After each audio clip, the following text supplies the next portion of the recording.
Let's go Ravens! Something big is quietly happening within the Ravens organization, and if this plan actually comes to fruition as it's being developed, it could completely reshape the team's identity for the season. We're talking about bold decisions, unexpected priorities, and a strategy that could surprise many fans. But before revealing everything, be sure to like this post right now if you truly believe in this team, no matter what happens, and leave a comment saying, "I trust this team, we will come back stronger." Now let's get straight into it, because this mock draft scenario gives us a very strong indication of how priorities are shifting. Sitting at pick 14, there were multiple directions available, including trading back, but that idea didn't gain traction. The decision here was firm: stay put and secure a cornerstone piece. And that's exactly what happened with the selection of Venga, a guard prospect viewed as not just solid, but potentially generational. This is where things get really interesting. The belief internally is that Venga could step in immediately as a starting right guard and hold that position for years,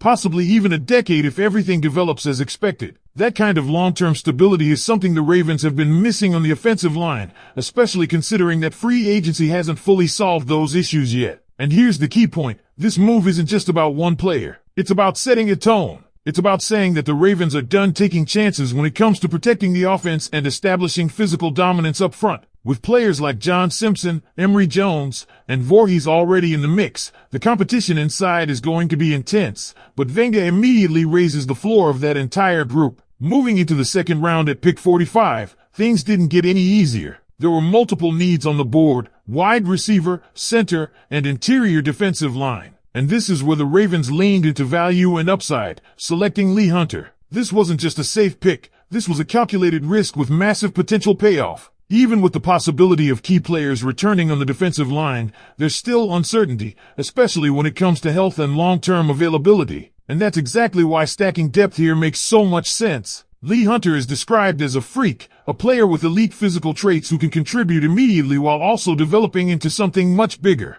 Now here's where the tension starts to build, because by making that pick, the Ravens passed on addressing the center position early, and that created a bit of a gamble moving forward. There were options like Sam Heck available earlier, but the decision was to wait, believing there would still be value later in the draft. And this is exactly the kind of decision that can define a draft class. Do you secure a critical position early, or do you trust the board and take the best player available? As the draft continued, we saw a trade-down move to pick up additional value, showing that the front office is also thinking about depth and flexibility, not just star power. That extra fourth-round pick could become crucial depending on how the board falls. Then came another important addition: Dennis Sutton, an edge rusher who adds youth and depth to a position that still carries some uncertainty. While there is excitement around the current edge group, there's also recognition that you can never have too many pass rushers, especially in a division that demands physical dominance every single week. But everything circles back to one major concern that still wasn't addressed early enough: the center position.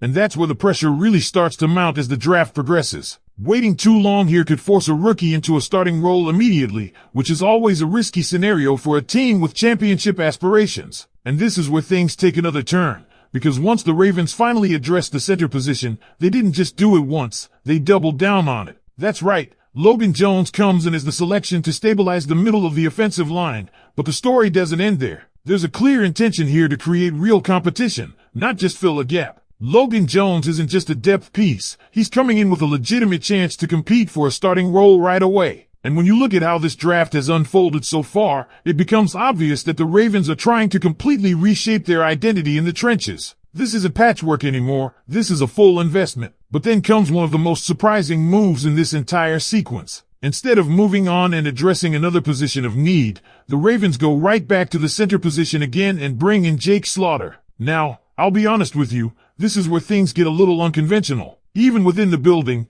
this kind of double dip isn't typically expected, but it sends a very loud message: no position will be left uncertain. What this creates is a full-on battle at center. Logan Jones versus Jake Slaughter, with one potentially becoming the starter and the other providing depth or even sliding into a guard role if needed. It's not the most traditional approach, but it's aggressive, and it reinforces the idea that the Ravens are done taking risks with offensive line inconsistency. Now, while all of this is happening in the trenches, there's another storyline quietly developing, and that's the lack of early investment at wide receiver and tight end. The board didn't fall in a favorable way, and by the time the Ravens circled back to those positions, the top-tier options were already gone. But everything circles back to one major concern that still wasn't addressed early enough: the center position. And that's where the pressure really starts to mount as the draft progresses. Waiting too long here could force a rookie into a starting role immediately, which is always a risky scenario for a team with championship aspirations. And this is where things take another turn, because once the Ravens finally addressed the center position,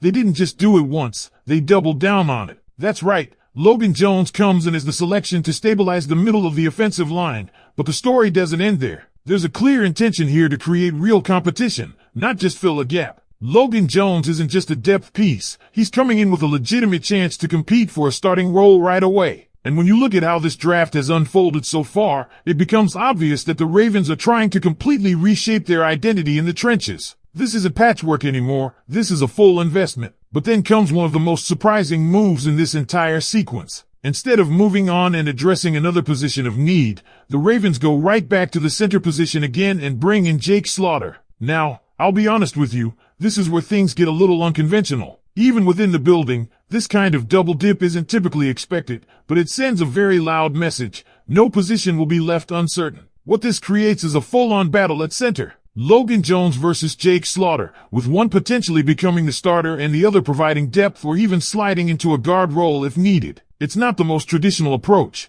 but it's aggressive, and it reinforces the idea that the Ravens are done taking risks with offensive line inconsistency. Now, while all of this is happening in the trenches, there's another storyline quietly developing, and that's the lack of early investment at wide receiver and tight end. The board didn't fall in a favorable way, and by the time the Ravens circled back to those positions, the top-tier options were already gone. Eventually, a late-round receiver in Hudson is brought in, but let's be real here, expectations at that stage are very limited. These are developmental players, guys who are fighting for roster spots rather than expected contributors. The same goes for the late tight end additions, including a prospect out of Wyoming. These are depth swings, not immediate impact moves. And that brings us to a critical point in this entire draft narrative. The Ravens are clearly trusting either internal development or potential moves in free agency to address their pass-catching weapons. There was even mention of a visit with David Njoku, which, if something materializes there, could completely justify the decision not to prioritize tight end early in the draft.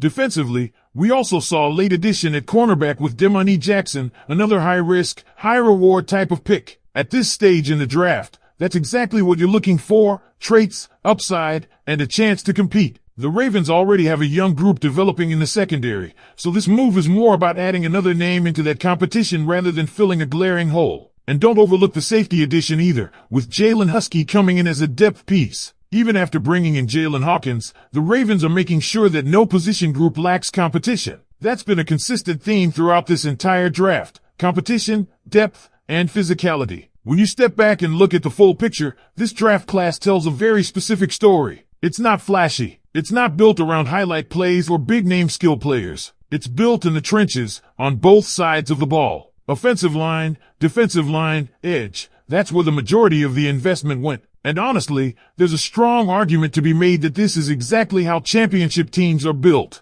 You control the line of scrimmage, you protect your offense, you pressure the quarterback, and everything else starts to fall into place. But of course, it also